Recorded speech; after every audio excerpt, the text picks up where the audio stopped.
I said at the time that it was very important to me and to a lot of other people that the club was saved in its current form.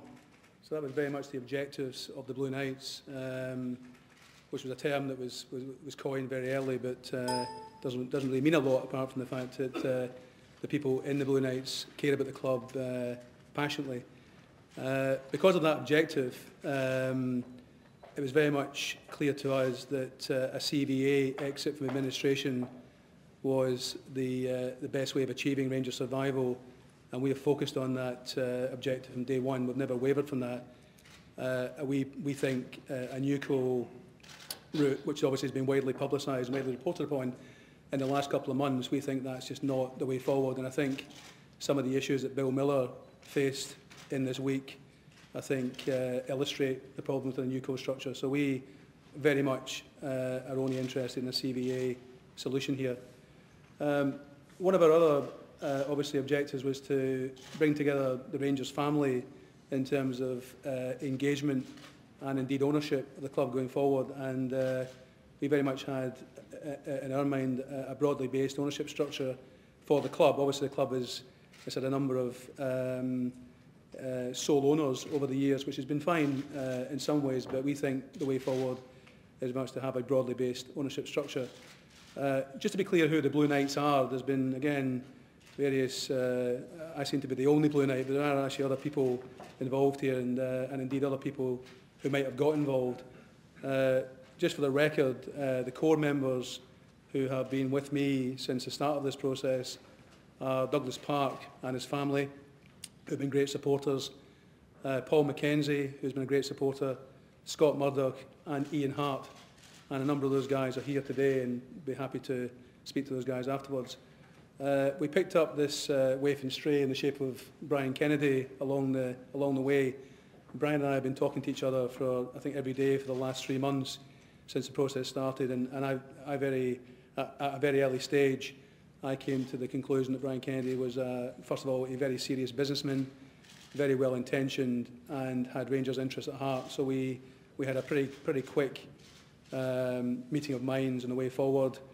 I respected Brian's approach, which was very much not to be part of a consortium, and we proceeded on that basis. But as the weeks and months passed, it became clear to me that joining together was actually quite a powerful combination, and that's what we did a month ago or so. So that's really all I want to say at the moment, just by way of introduction. I'll pass it over to Brian to talk a little bit about our bid and its structure and quantum. Sure. There's been a lot of spin going on over the last few weeks, and we just want absolute clarity on where we stand and where our bid stands. And I will stress too that the quantum and the detail of this bid has been discussed with Paul Clark just a few hours ago, because he wanted to know what I was going to say about what our bid was, just to make sure that both ends meet and we're not contradicting each other. So these numbers have been clarified over the telephone with Paul Clark. Our bid is as follows. First of all, £5.5 million up front. In effect, this is conditional on a CVA and delivery of Craig White shares and release of security. So that was composed of £5 million plus 500,000 on delivery of Craig White shares. So collectively that's 5.5 million, because we now have an agreement with Mr. White to get his shares.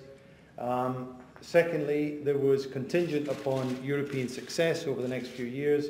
There's a further £2 million to be put into the CVA pot.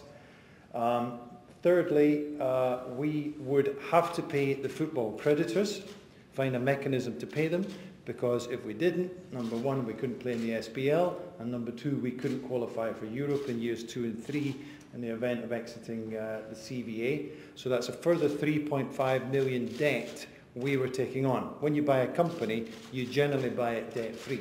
So that's a further 3.5 million debt, which is exactly the same as cost.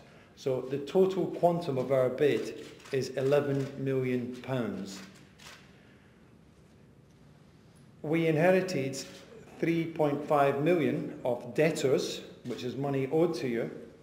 So you could argue that that could be netted off the £11 million. I want to be absolutely clear in this. However, we will say that the club runs out of money at the end of May, so from the 1st of June, it needs to utilise these debtor payments, and we would have utilised these debtor payments because we would have been paying the bills from the 1st of June had we got preferred bidder status, and the £3.5 million debtors would have been used to cash flow that, and any shortfall beyond that, which probably would have been substantial, we had promised to fund as part of our deal as well. So just to make it absolutely clear, that is the financial quantum of our bid. The only conditionality of it is CBA, delivery of Mr. White's shares and release of security.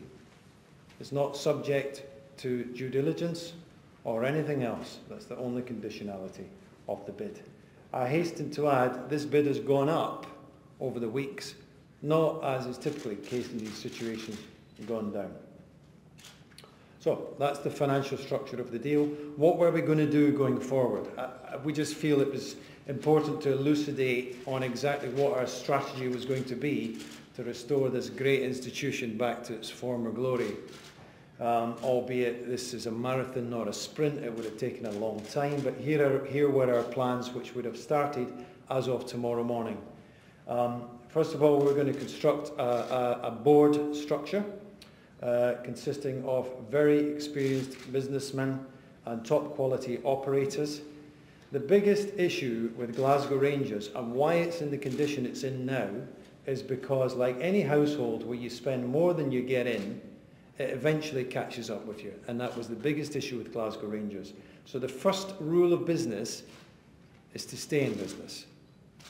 So therefore, the first thing we had to do was put in a very tight financial structure, look at the overhead of the business, look at how much we're spending on the players, on the support, on administration, various contract supplies we've got, how could we improve the revenues and how could we minimise the costs so that very quickly, hopefully actually in year one, then expenditure could match revenue. And there's no better man than I know on this planet to take on such a task, and that was Mr. Gordon Mackay and his able Deputy Financial Director, Eamon Hegarty. Gordon Mackay is a gruff, tough, intelligent, first-class businessman who rescued Scottish Rugby Union from insolvency. When he took over the SRU, they were at 33 million thereabouts in debt. The bank was knocking on the door saying you have to reduce this. When he left, he got it down to 17 million in debt within its facilities and turning a profit as opposed to losing 6 or 7 million a year, Gordon, thereabouts. So I thought, who better to go in and do this job on the financial side and the managerial side and the operational side of ensuring we get the best contracts and we give the best possible customer service than Mr. Mackay and Mr. Hegarty. So that's the financial side of the board, and that's critical going forward and probably the most important given where Rangers are today. But clearly another important area is to grow the revenue. So we were looking to bring in some top-class lads who we were going to do a beauty parade on, to bring them in with a view to building the global brand of Rangers so that we could grow turnover. And we had some plans, and I won't mention any names right now, but we have discussed it with a couple of people. Thirdly, and probably realistically what the business is all about, is the football. And too often you get chairmen and chief executives, in my experience, fall into the same trap myself, more with rugby, of starting to think they know who good players are and who good players aren't and going out and doing deals.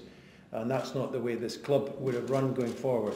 You have absolute experts in their field running the area of concern or importance for the business. And so we had constituted and agreed with Mr. Walter Smith and Mr. Graham Souness to come in and run the football board, along with Mr. McCoist, who would be managing the side. So Graham and Walter had agreed to come in on a part-time basis, probably a non-executive basis, with a view to helping Alistair create this long-term strategy, going out, finding the best players at the best prices, with a good prospects for the future. And for the three of them to be able to go in and do that, working collectively, we all thought would have been an absolutely phenomenal team to come together. So that deal was all agreed. The final detail of it was not agreed, but I was on the phone to Walter last night for an hour and a half, thereabouts, and he is absolutely passionate about restoring Rangers back to health, and he would have been delighted to be part of that. I do add, however, he did not want to be in a managerial capacity over Alistair. He's made that clear before, and I've responded to him and said that is not how we see it. We see it more as a creative, strategic, helpful way of just developing and the football and letting Alistair make the critical decisions. And of course, Mr. Souness speaks for himself. He would have given us a tremendous amount of credibility worldwide, should we want to go out and sign a young French lad coming through the ranks, or a young German lad, or from the Northern Leagues, or from the English football leagues. That was, he would have been a fantastic asset, and Graham Souness is absolutely up for this as well. So that was going to be the structure of how we ran as a business. In addition to this, and I won't go into too much detail because it's pretty boring at this stage, it would have been a lot more interesting if we had been named preferred bidders. The key to the business going forward, when we're long dead, is it continues to grow from strength to strength. So during the due diligence period, we were going to write out the Rangers Football Club Constitution. And that constitution was going to be a document that stated categorically that the board of Rangers Football Club would always perform absolute financial care and diligence in its business dealings. We would never spend more than we generated. Irrespective of who came along with a big wad of cash, that is not what's required for this football club to have longevity for another 140 years. And we were going to ask the fans to buy into that, and if we've got a 90% vote on that from the fans that signed up to the Constitution, we would have gone ahead with the deal. It's critical going forward we don't end up in the mess where we spend monies that we don't have. So that's the sort of financial governance and diligence in which we were going to go about running the business. Got anything to add to that?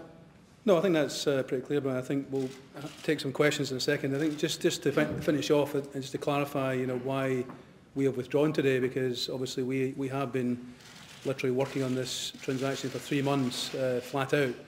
And so it's not a decision we've taken today lightly, but it's a simple fact that, as we said before, we see the only way forward for the club is to effect a CVA, and unfortunately time has now run out. There's just no time left now to effect a successful CVA and to exit the club in a healthy capacity from that process. We've told Duff and Phelps that on a number of occasions. The process has gone on far too long for various reasons. We told them last night that they basically had until midday today to come back to us, and they came back. They wanted more time. They claimed to have another interested party. I'm sure you've probably heard that individual's name. And we've said, well, I hope you're making the right choice. You've obviously made other choices in the past which have turned out not to be the right ones for the club.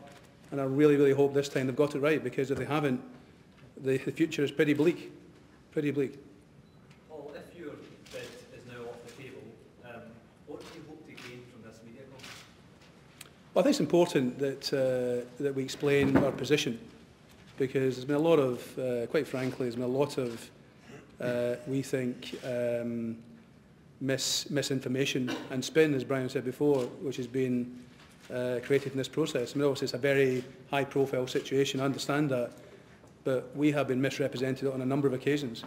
And as I've said on various outlets, including on your programmes, I think that's, if people are trying to help the club, and the people involved here, let's be clear, are all people with Rangers' interests at heart. There's no one doing this to make money. I can assure you this is not a way to make your fortune. And all the people involved here, I think you can see, are people who've got Rangers' interests at heart. And I find it perplexing that Duff and Phelps actually go about almost to try and question why we're doing things and misrepresent us. I just find that bizarre. So that's the purpose, is to really explain why we've withdrawn today, and to answer your questions. I'll tell you the reason for the conference as well. Is we wanted to articulate what our plan was. And anybody with a brain in their head can see this as a credible plan that is fully funded by credible people with the right motives. And that's what we wanted to articulate. And by virtue of the fact that Duff and Phelps have chosen not to go with us as preferred bidder, they'd better have somebody good to come along to Rangers, some good, credible consortium, fully funded, who does not fall away next week, and the result being the liquidation of Rangers Football Club. That's the main reason for today's conference. But you won't be back, is that what you're saying? It's too late. It's too late. This is not some clever brinksmanship.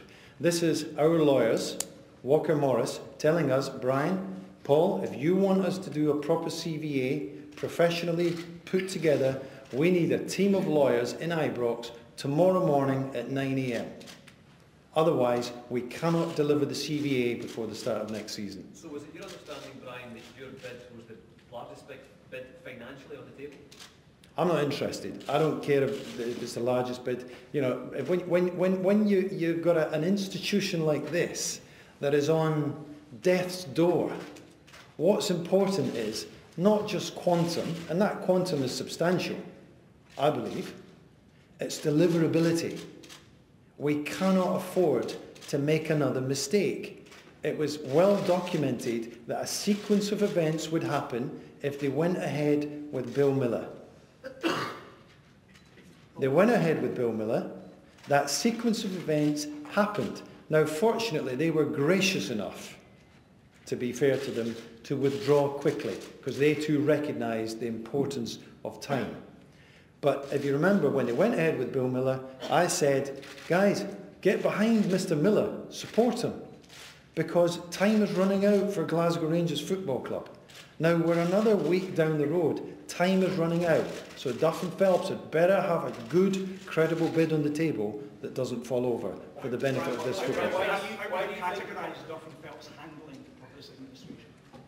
I'll hand that over to Paul. He's a bit more passionate than I am about it. Well, I think I don't. The purpose of this press conference isn't to rubbish Duff and Phelps. I mean, obviously they have got a difficult job to do. It is a complex situation, but I look at the situation and I think you should be. Most of you guys, I guess, are sports writers and football writers. You're not business writers, but I guess you're a little bit bemused about the process. I mean, I look at the situation as a businessman who's been involved in these situations quite a few times, and I ask myself the question, what has really happened in the last 3 months? What has been achieved in the last 3 months? And in the meantime, the club is running out of money and is in a perilous state. So, if I look at the key issues that have been around since day one, which, just to be clear what they are, Craig White shares, the football player contracts, the SPL, the SFA, have any of those issues been dealt with to enable an unconditional bid to be made? I think the answer is no. In these circumstances, would you categorise this as a high-risk strategy or a risky strategy that the administrators are undergoing? Let me jump in on that one. We've had people in there doing due diligence, Gordon Mackay and his assistants. So we know what the numbers are. We understand it. I don't think we're going to find anything that's going to surprise us. That's really critical in a deal like this. We could quickly execute this deal. Anybody else that comes in now are behind the 8 ball. Paul, can I just clarify something? Did you say the administrators today said to you, can you give us more time? No, we said to them last night that as Brian has just said, we need to start work tomorrow. And literally, probably tomorrow's even pushing it in terms of the legalities of affecting a CVA. So we're very clear, we said that overnight in the press. They undertook to come back to us by lunchtime today. They didn't do that. We went back to them and said, where are we? And they said, we can't give you an answer now because we've got this other party. And, we've been here before. We've been here with Bill Miller. They chose the other party. They made a mistake. And I really feel they're going to do the same thing again. You have no idea how critical this situation is. This is absolutely critical now. Can I stress, guys, that, sorry, Paul, would be nothing better for us than Duff and Phelps to come along with a fantastic, credible bidder tomorrow morning who put the money on the table and save Rangers Football Club. Him and I would get a lot more sleep as a result of that. We do not. This is not about us owning Rangers Football Club or Douglas Park or anybody else owning Rangers Football Club. It's about Rangers Football Club surviving. That's what we're fearful of. So we would be delighted if Duff and Phelps were able to pull one out the hat and come up with a fantastic bidder that was going to safeguard Rangers Football Club. We fear that they may not be able to do that. Right, the financial margins, relatively speaking, between the bidders doesn't appear to be huge. So, given the fact you've named the other knights, they seem to be fairly wealthy men, wouldn't it just be a case of upping the bid a little bit further to guarantee you get this club? Is it not that simple? Well, look, a week last Saturday, I spoke to Paul Clark, who's a very nice chap, very amicable lad. And I said, Paul, where do we need to be? He said, you need to be a quantum of 8.5. If you can get there, we should be able to go forward in this. Does that answer the question? That was a week last Saturday. Do you think they've moved the goalposts, Brian? Do you think the administrators have said something but actually... I don't think we should get caught up in decrying the administrators. This conference is about saying to the administrators, make sure you come up with a credible bidder, because you're running out of time. They've intimated this afternoon that the Blue Knights Consortium have plenty of time to purchase the club, to move the process forward. Are they in the wrong there by saying that? Yes.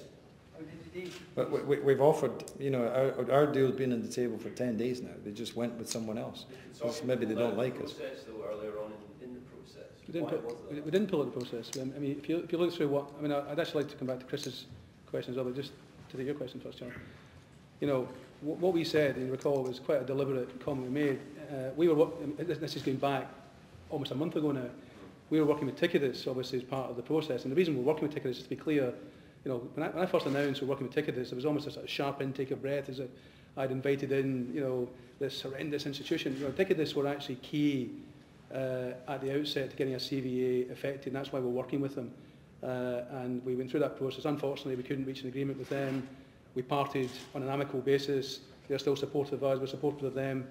But you recall that during that part of that process, Ticketus went to try and do a better deal for them with the Singaporean bid. And so we said, in the interest of the club, we'll step back, we're not withdrawing, we'll step back to enable the Singaporean deal to happen. Because again, even at that point, a month ago, time was running out. And the Singaporeans obviously did not proceed after 2 or 3 days. So we didn't withdraw, Charles, we actually just stepped back in the interest of the club. I mean, back to Chris's point, the point is, Chris, this is not, as Brian said, it's not about the quantum, it's about deliverability. There's no point comparing our bid with, say, Bill Miller's. If Bill Miller unravels after 2 days, what's the point of going to Bill Miller? You've just wasted 2 days. And I really fear it will happen again. So, there's no point comparing something that is deliverable with something that's not deliverable. The fact it's higher is, to me, is irrelevant. I mean, if somebody says to you, get to there and you'll be okay, and you get to there, you expect it to be okay. But it wasn't okay. It didn't happen. Fact. And then, sorry, we reflected on it and said, why are they not going with us? What's the problem here? And we thought, it can only be our conditionality because they can't deliver Craig's White's shares. So I flew up to Inverness last Sunday, got in a taxi, went to Granton and Spey to see Mr. White at his castle and spent 3 hours talking about Rangers. He wants Rangers to survive. I know he's had a lot of bad press. He wants Rangers to survive. And he agreed to give me his shares last Sunday. And he wrote it down on a bit of paper with a few conditions, of which I won't go into the detail of at this moment in time. So we thought, right, now we've got the shares delivered. What else can it be? And a conversation with Paul Clark last night, which is why I've ended up flying back from New York last night, was, Brian, you're way ahead in the due diligence. Let's just go through the numbers again. Where you're looking quite good because the other parties are way behind. That's why I've flown back from New York. Now, they're now saying that the quantum of the other party is greater than ours. And this game could go on forever and ever and ever until it's too late. Tomorrow morning, it's too late. Are you surprised that there are suddenly other bidders out there that weren't involved before? I think we're all surprised, aren't we? Suddenly, these guys pop up from nowhere. Where have they been for the last 3 months? This is without a doubt, this is the interest in Brian's view, this is the most complex thing I've ever been involved in 25 years. So quite frankly, for someone to arrive last week and try and figure all this stuff out is, to me, is bemusing, because to actually try and grapple with some of the issues that Rangers face at the moment is on a level of complexity that is way beyond any normal business transactions. Only people who really understand it, I think, can actually make this happen. So I am very surprised that other people have arrived. To the very, very start, it's always seen with the administrators, they would rather give it to anyone apart from Blue Knights. Did you get that impression from the school? Well, I mean, you'd have to ask them that question, obviously, but clearly it's frustrating for me, it's frustrating for us, there's a few of us here today, frustrating for Brian. You know, all we want to do is see the, I mean, I've said before, you know, I'll step down right now if there's someone better. All I want to do is go to the matches and my family enjoy the matches. If someone arrives tomorrow and says, I am a billionaire from wherever, I love Rangers, I'd say, fantastic, come in, you know, run the club, as long as the person's obviously a proper person. You know, that's what we all want. All we want is the club to be safe, in safe hands, with people who respect the club's history, respect its traditions, and want to take it forward. And I've always said that I'll step down tomorrow. So I don't understand why Duff and Phelps haven't said to me that they don't want to sell the club to me or to us. But I do find it frustrating and slightly strange that they're almost the people who want to help the club, that they're almost going to try and frustrate that process. I just find that actually very strange. Can I ask you about the tax case, the big tax case? Was it possible, do you think, to have proceeded without knowing the outcome of that, and to do so, had you had negotiations with the revenue, had they agreed to a CBA with you? Because it seems that they're an important part of this process. I'll answer that. The tax case is irrelevant in this process, because when you form a CVA, all debts go into the CVA. So irrespective of what that debt, what happens with the tax case, it's in the creditor's voluntary arrangement. It does not affect the new business moving forward once it comes out of the CVA. But to form the CVA, did you not need the agreement of the revenue as a principal? You do, obviously, yes. So that's kind of what I'm getting at. Well, they've got that agreement. Yeah, well, they will obviously, they'll factor into the decision-making process, obviously, the fact that they might lose or win or whatever that case. Yeah. Had you reached that agreement with the revenue? The revenue they will not agree until right at the death on the CVA. That's according to my lawyer, David Hinchcliffe, who's done lots of these deals. Sure, you can't get a pre-agreement. You couldn't be confident, and neither can Duff and Phelps, that this deal could have worked until you had the agreement with the revenue. There are several uncertainties. Also Ticketus. Will Ticketus vote for the CVA? They've told me they would. They want the club to survive. They're honourable men as well. They've lost a lot of money, but they would vote for the CVA. We could not see the revenue not voting for the CVA, because the alternative, liquidation, would give them less than the quantum we're currently on. So why wouldn't they do it? Well, they might want to send a message, mightn't they, that given what's happened in football and given what... That could happen, but it would be a very cruel thing to do to the fans, who are the innocent bystanders in this. Sorry, Chris, I think Stephen has been waiting for us. Sorry, I mean, you're not here to decry the administrators, but there have been various occasions that have always seemed to decry you. Even today, the suggestions that you try to persuade other bidders to pull out, you're trying to drive the price down. I mean, you used the word spin, Brian. I mean, have you been pretty appalled by some of this? When somebody tells a lie or creates spin to deliberately mislead, you've got to understand what's their motive. Why would they do that? Why are they so keen for this club not to go to the credible bidders of the Blue Knights? Is it really quantum? Well, according to Paul Clark, not really quantum. Is it the conditionality? Well, we've sorted that out. There can be no certainty in a CVA, but that applies for all parties. So why do they keep throwing this spin in? I cannot answer that question. Paul, what do you know about the man who is fronting the bid, who appears to be favoured by Duff and Phelps, Charles Green? Well, just not much, but obviously we have done, like you've probably done, half an hour of basic due diligence, and interesting guy. I don't think we're here to decry any other bidders. That is not our position or our responsibility. It's Duff and Phelps. because I like to do things privately. I hate to be in front of the camera. You know, it's just like, look at us, we're in front of the camera. That's not what this is about. It's reached such a critical stage now that we have to get out to the fans, to the people that will listen, and tell the truth.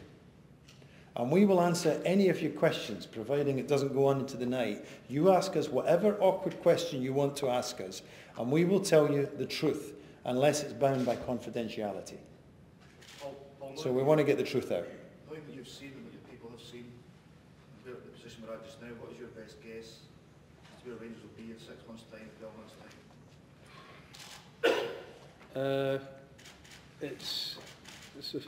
It is obviously the question to ask. It's a very difficult question to answer as a Rangers supporter, first and foremost. I mean, I think you look at the situation, and a CVA is now looking very, very difficult in terms of timescale, as we've said before. The Newco option, which is obviously the easiest option in terms of deliverability, we believe is financially so difficult, and has obviously got a range of other issues in terms of, you know, football-related issues and no European income, etc., all of which are related. It just looks very, very difficult, and I think a lot of the issues that Bill Miller faced, which we're not being smart, Alex, but it was quite obvious to us that if you looked at the books for more than 5 minutes, you would see that, and you know, it didn't surprise us that he quickly withdrew from the process, because, you know, the sums of money involved in a Newco structure are very, very large, very large. So is there anyone out there who's going to step forward and fund a Newco? There hasn't been much evidence of that so far. So I don't really want to think about it, because it's so difficult to think about it, but it's, you know, unless Duff and Phelps have got a plan which is I've not seen so far, I think we're in a real crisis, a real crisis. If on the back of what we've had to say today regarding Graham Souness, Walter Smith and so on, if supporters decide that you really, really want, and they don't want the preferred bidder who might be appointed tomorrow, is there anything you can still do? If there's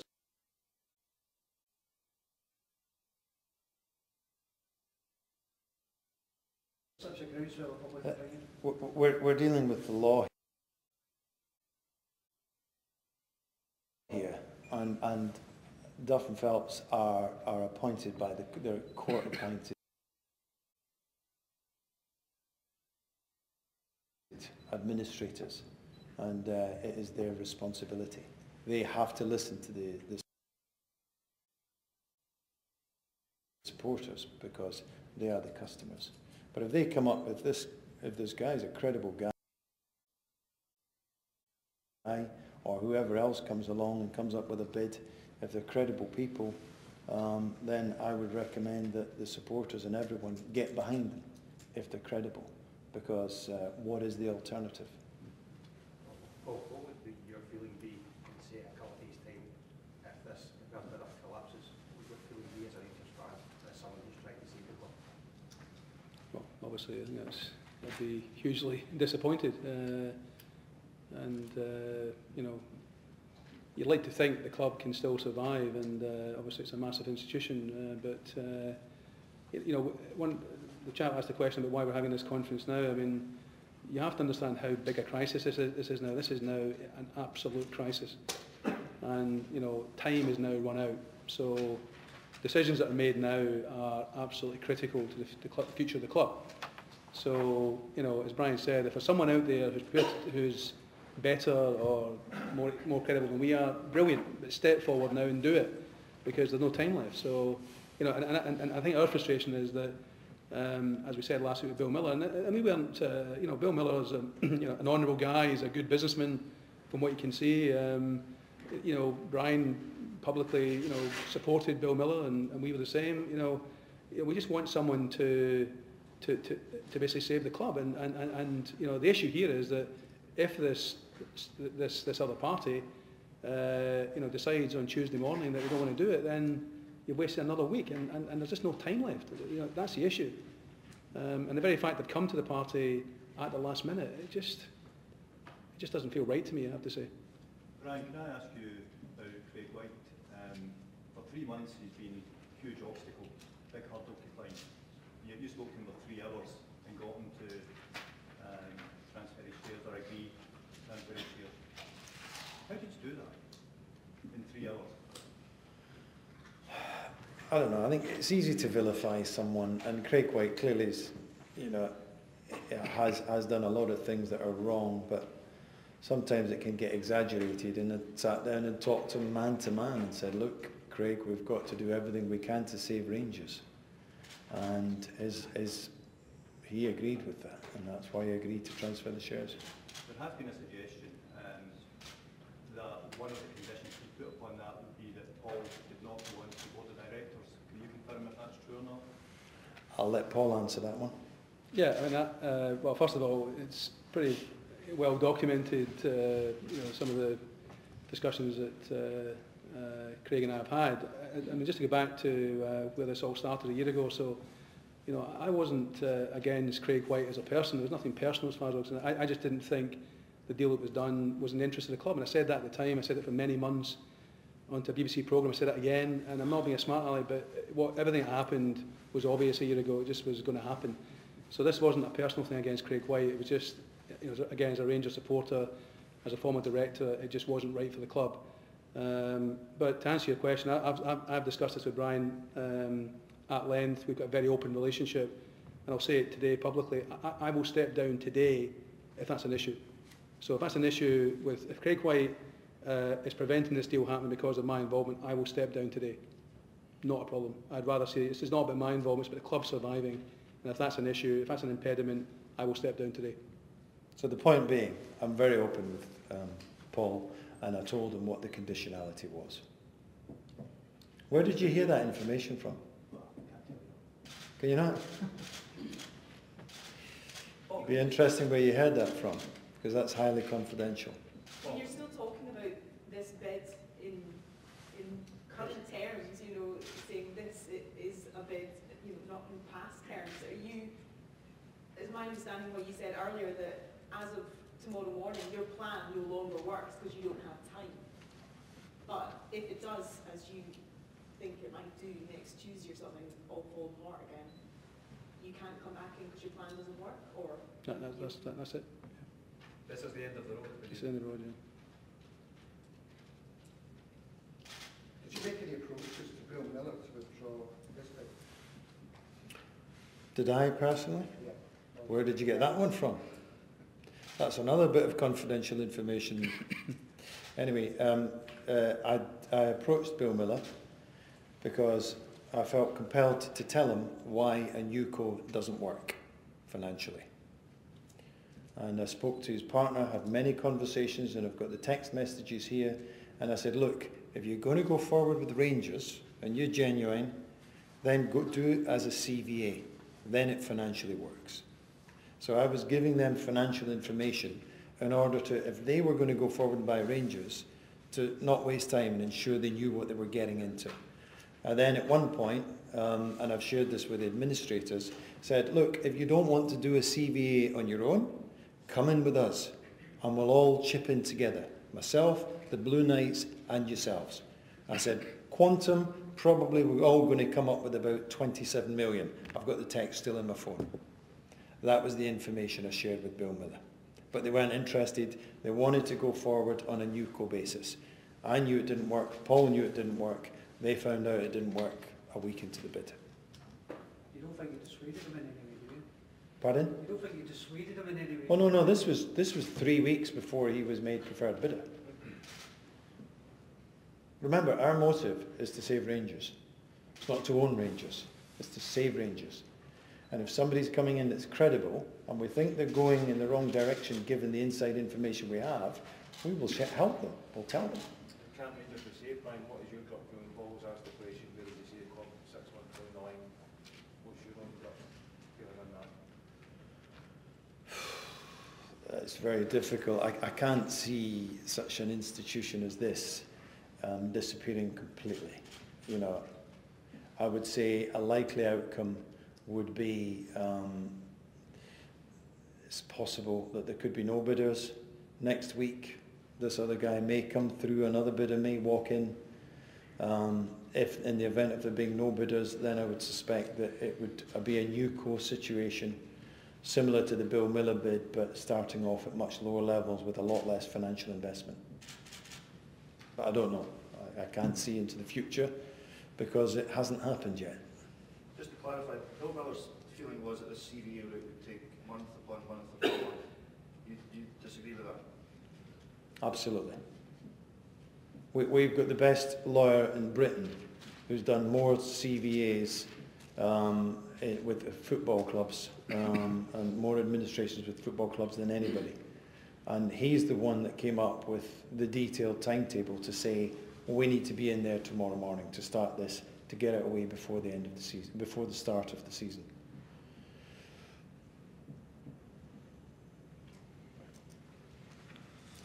Okay. Thanks for your time, folks.